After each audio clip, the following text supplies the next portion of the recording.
We're at the beautiful Edge Testing Lake with Richard and introducing our new range of Edge pole floats. So Richard, we've got two groups within this range of pole floats, haven't we? We've got a natural range and we've got a commercial range. Yep. And what we've done is we've tried to develop a series of floats that's going to cover people's, but like 90% of their fishing, I would say. The lion's share, the most popular things that you'll probably end up doing over here in the UK anyway. Yeah. And I really like that fact. That's something that's really helped me with my fishing, is kind of standardizing my floats for different situations. I think it's an advantage because you really get to know them, so that you're not thinking about it when you're fishing. So if I want to fish with finesse, in this case I'd go for the N1, which means natural one. And then as I move up the range in the natural range, in terms of getting heavier lines, bigger baits, it goes 1, 2, 3, 4, 5, 6. So it's very, very simple and easy to understand. Plus the fact we didn't have to try and create a name for every single float, which is difficult to do. It's definitely so difficult. The fact we've got N for natural and C for the carp or the commercial ones, and then it's just numbers, 1 to 6, 1 to 9, whatever. And just as a statement, I think it's fair to say, you know, we've categorised them as natural and commercial, but there will be crossover, because straight away, you know, I've enjoyed using some of the commercial floats when I'm fishing natural venues, and I'm sure vice versa, some of the natural floats will fit in well on commercials. So people will be using these natural ones in the winter on commercials, and somebody like me, I mean, I can see myself using some of these on the Thames even for heavier duty work. Definitely. There's always a crossover. So we've got a really nice comprehensive range of pole floats, and I think what we're going to do is we're going to go into detail for each pattern within these two groups. But first of all, let's just have a look at and discuss the attributes in terms of how you've developed these floats and also the materials that we've used. So my first question to you, Richard, is what material have we used in the body of the floats? Everything you can see there is balsa. Right. And everybody thinks balsa is very fragile, light and buoyant, which it would be.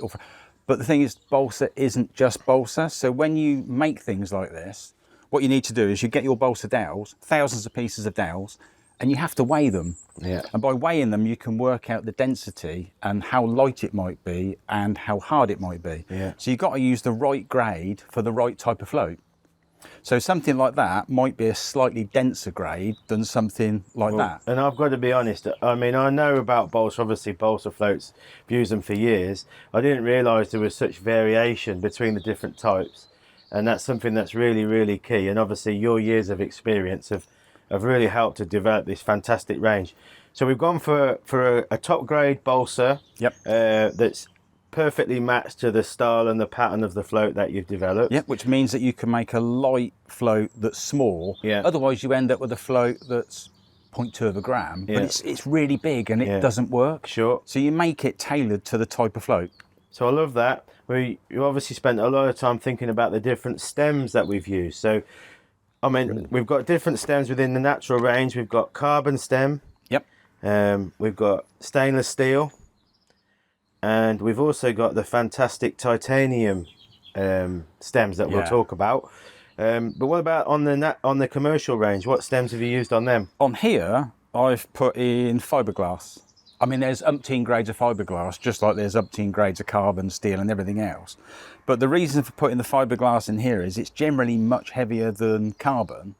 And because they're quite short, it gives it a bit of stability.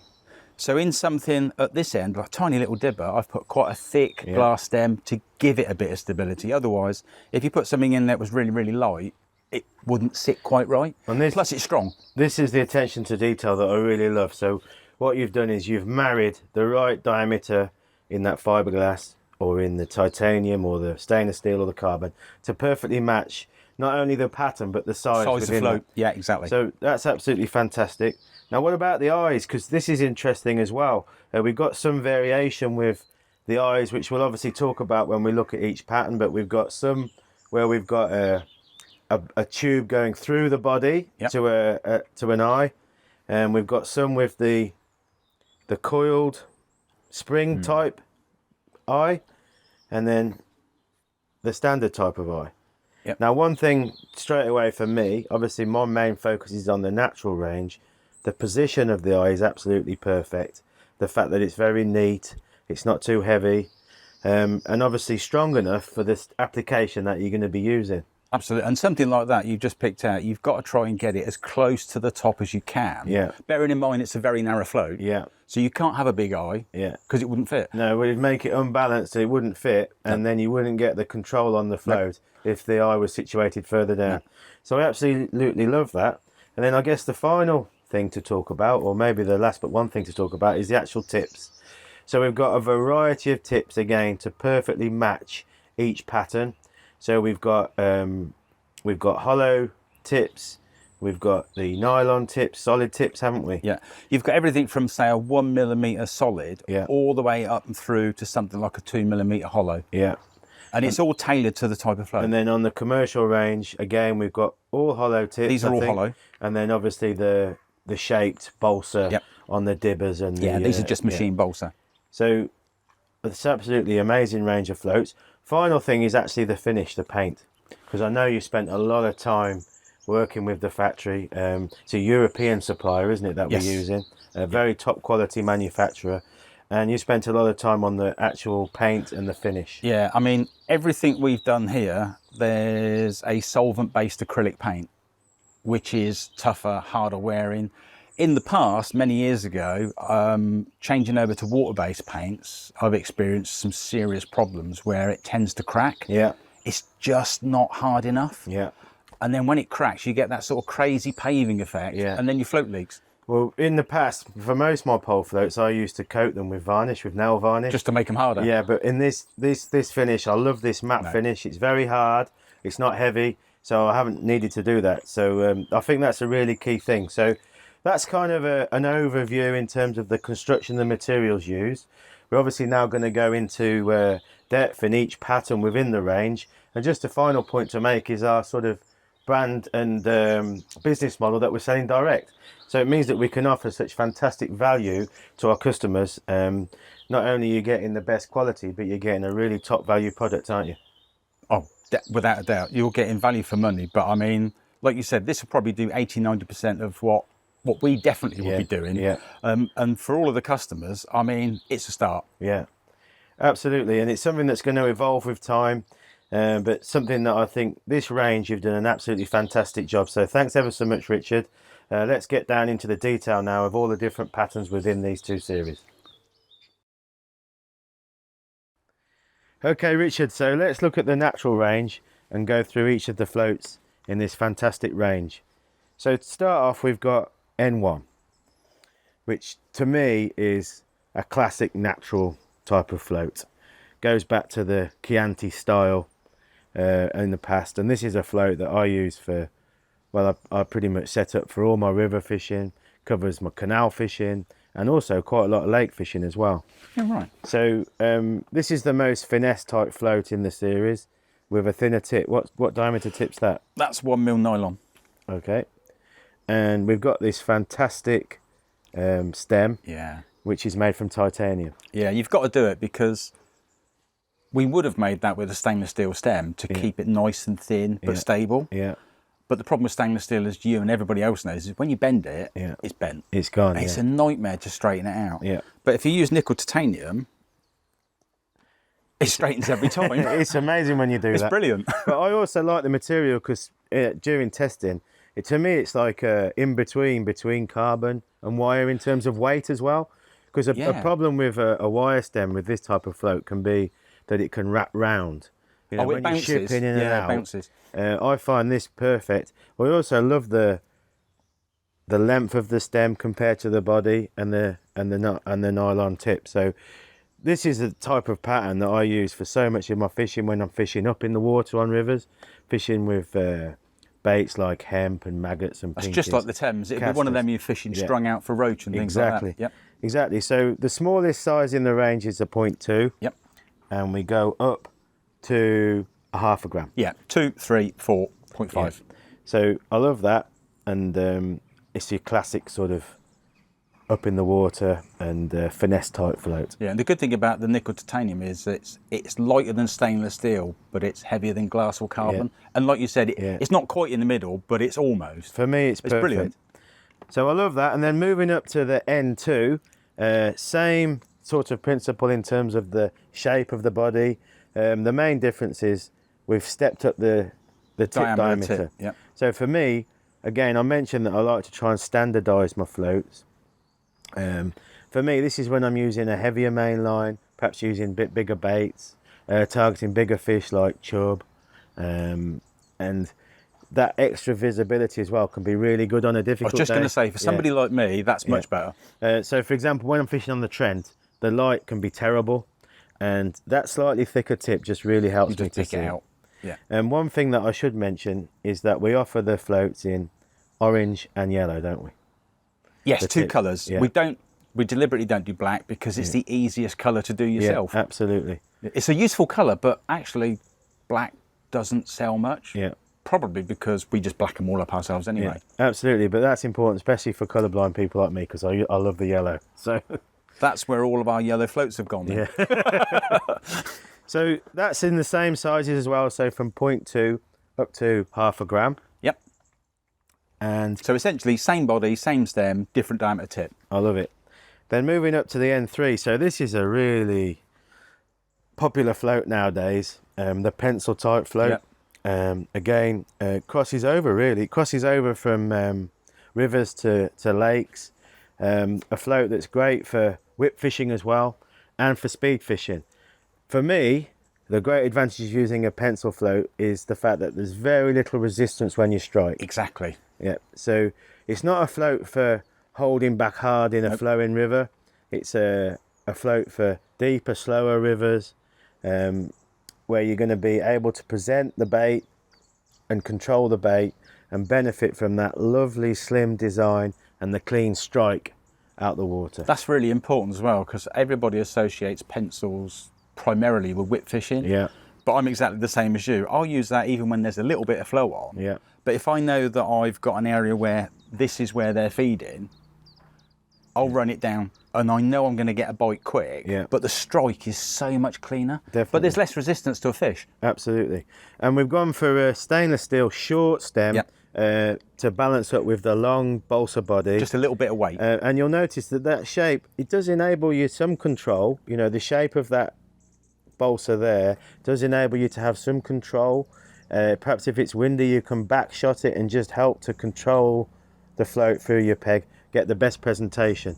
For me, the two smaller sizes, so the 0.5 and the 0.7, be a very useful float for hemp fishing on deeper rivers and lakes. It's a perfect sort of presentation for hemp and for fishing on the drop. So it's not just about fishing on the bottom with these floats. I must admit, in the Thames in the summer, which probably doesn't flow as much as the rivers that you're fishing as well, it's probably my go-to float. Yeah. It used to be a fairly bulbous body down float, but the positivity of the bites and the cleanliness of the strike is totally different. It's so much better. Now, that would also cross over to deep canals as well, like the Gloucester Canal. So that's a very, very versatile pattern. So now moving along to the N4 range, another classic shape. I think you'd kind of call it an inverted pear shape. Yeah. And we've gone with a stainless steel stem to give you some stability, which I think is really important. And again, this is just a wonderfully versatile shape that's going to cross over from rivers to lakes and deep canals. Again, you've married the length of the stem to the body and the length of the tip perfectly, and the position of the eye is absolutely bang on.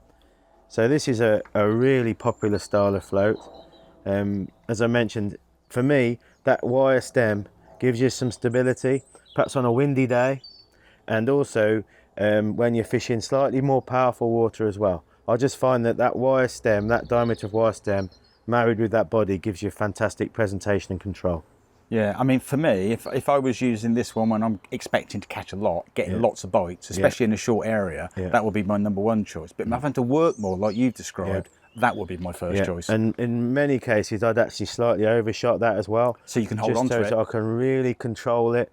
It goes against what I think a lot of people think in terms of a river float, where the body is not up, because a body up float is obviously very easy to control. So if it was that way around, but the negative is you get to a lot of resistance on the strike and bump a lot of fish. Plus the fish get more resistance. So I think that's a really, really beautiful shape. So you've managed to achieve that really It's not nicely. a universal shape, but it's close. Yeah.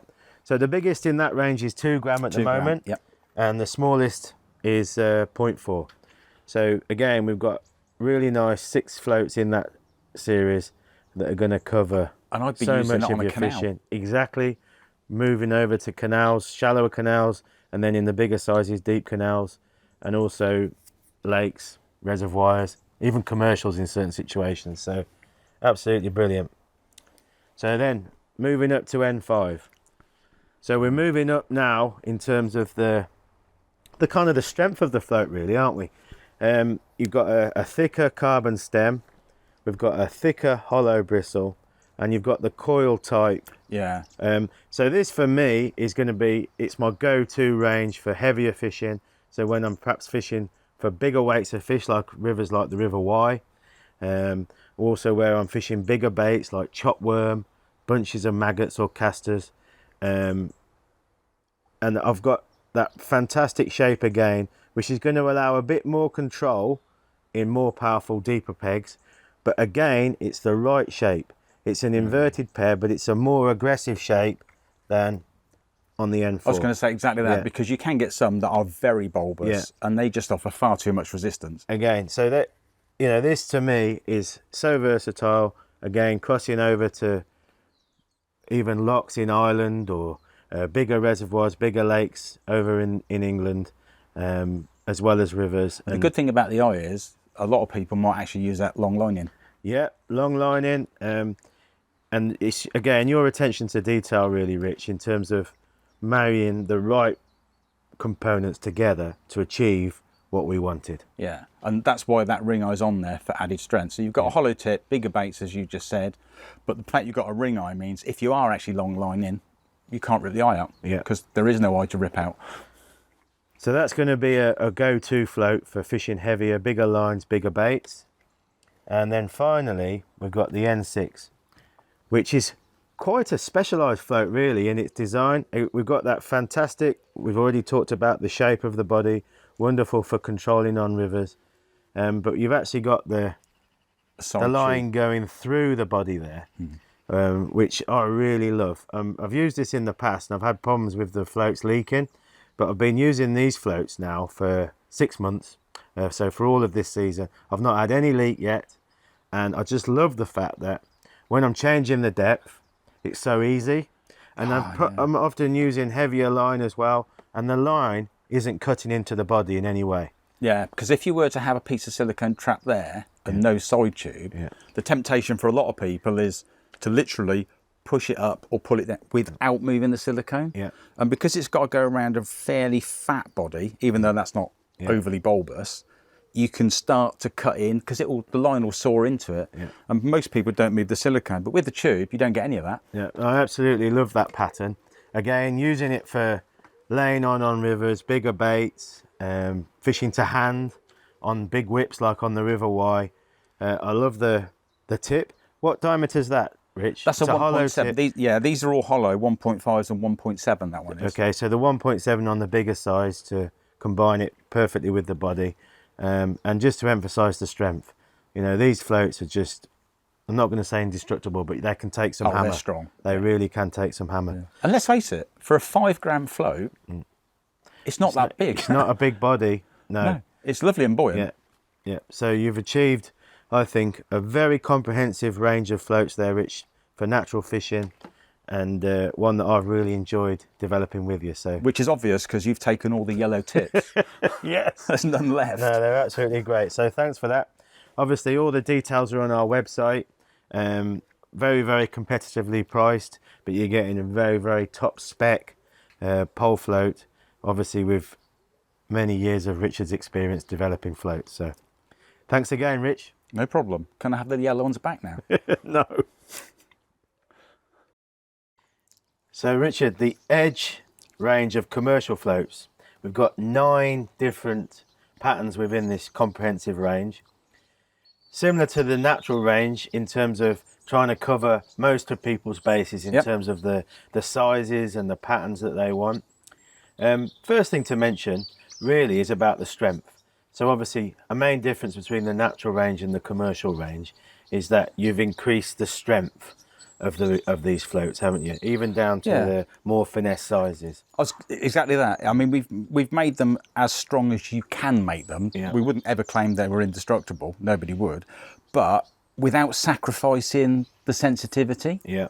So even something down here, which is a lovely little float, Yeah. the way that the tip, the eye, and the stem are all in there, that's strong. So I think it's worth mentioning where we've got a tip and a stem, you've got some fundamental requirements, haven't you, in the construction? And it shows Yeah. it quite nicely where you've cut the... I've actually managed to sacrifice a yellow float, which I know you weren't happy about because Yeah. it's your colour.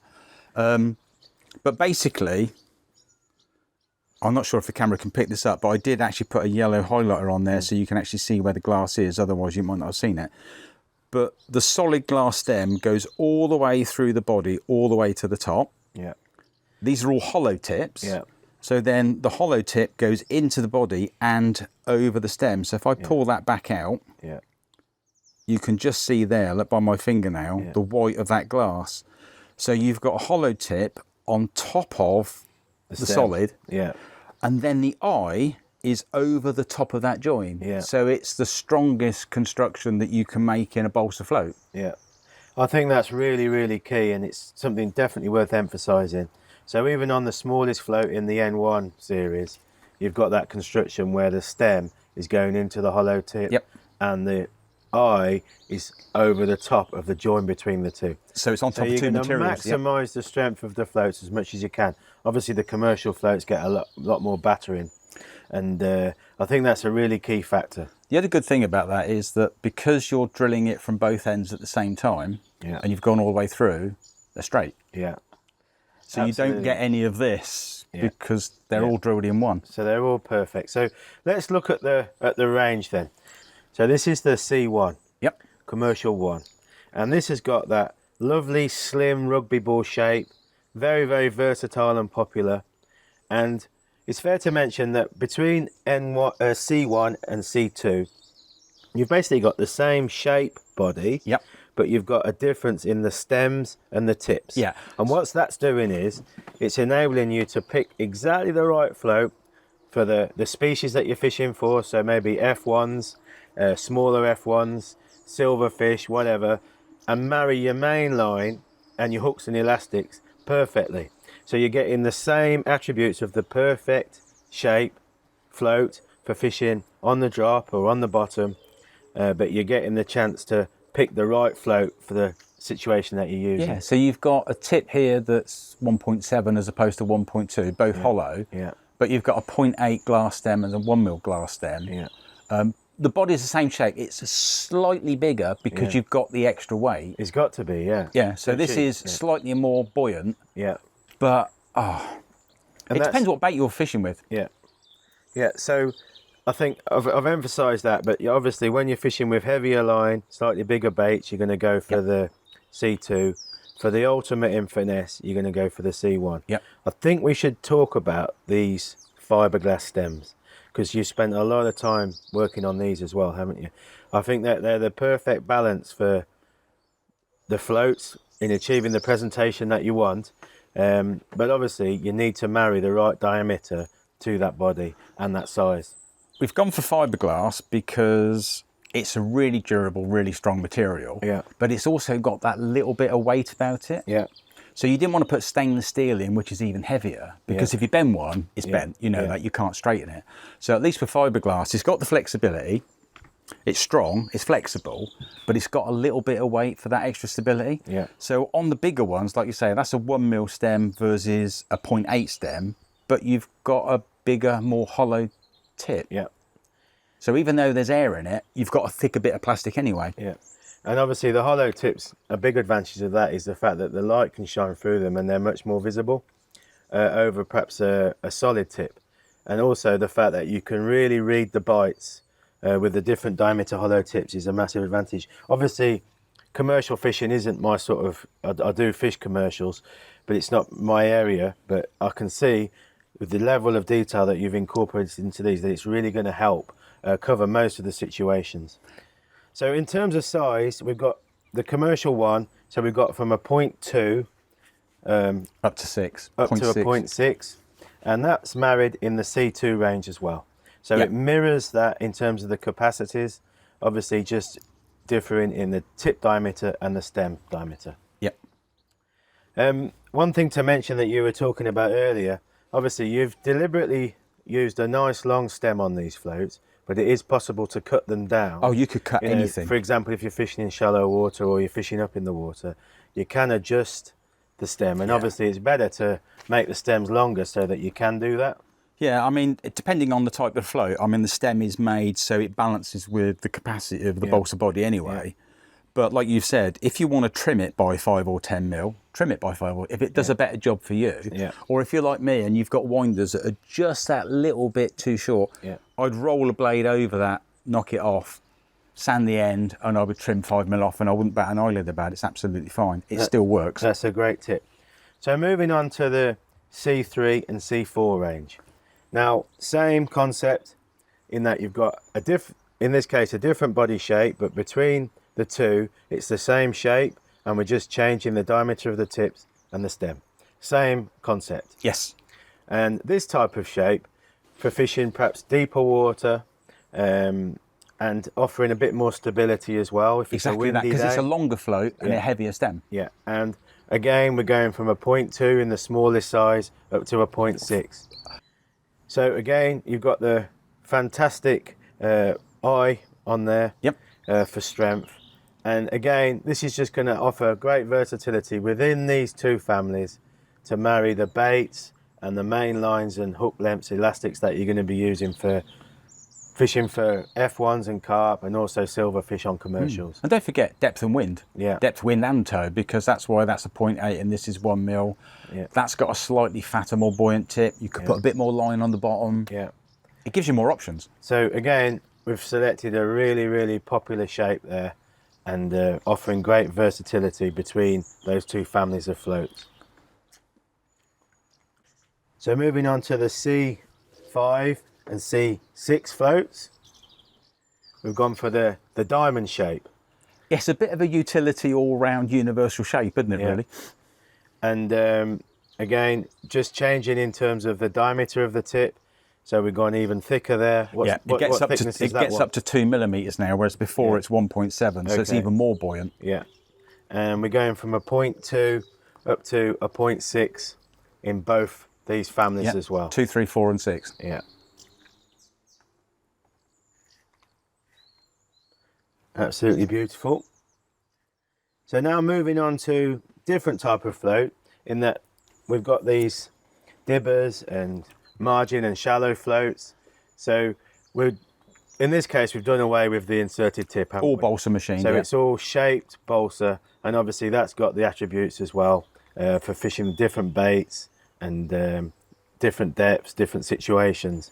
So this pattern here is a C7 pattern, and we've got how many? Just 3 floats in that range? Just 3 in the C7, yeah. And really, this is the kind of float that's going to be great for fishing in the margins, isn't it? Yep. Also fishing shallow, different baits, different species of fish.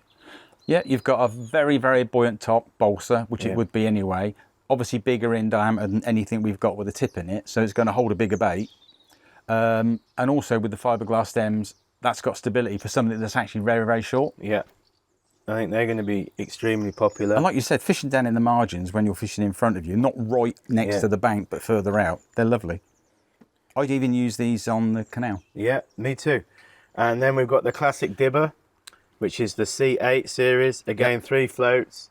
And we've got from a 0.2 there up to a 0.4. Yep.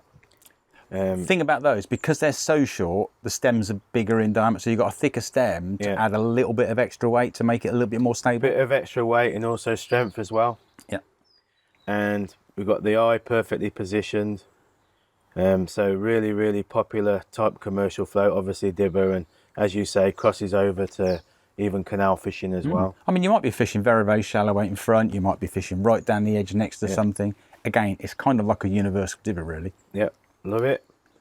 And then finally, the C9 series, which is a classic sort of fishing shallow type float for commercials. So you've got the right compromise again between the tip diameter, the balsa tip, and slightly thinner stem Thinner than the dibbers, yeah. than on the dibber. Essentially, that's like a shorter, fatter version of the C7, Yeah. the margin type float. I mean, you could be fishing right up against something on the far side, or again right down the inside. Yeah. It all depends on what you're doing and what bait you're using. So we've got those, they're available at the moment from a 0.2 to a 0.5. Yep. So they're covering most bases again for shallow fishing and Any also sort of margin for- fishing, yeah. like edge fishing, no pun intended. So that's a really comprehensive range. Just want to reference again the finish, the paint.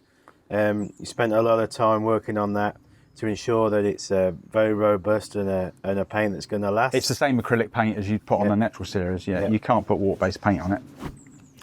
The other good thing about the fiberglass stems is not only is it a durable material and a heavy material, it's actually slightly rough. Yeah. So you actually get a better key when you're bonding it into the balsa. You get a bit more grip. Yeah. Well, I know that we've tested them and they've proved to be very, very robust, very, very reliable.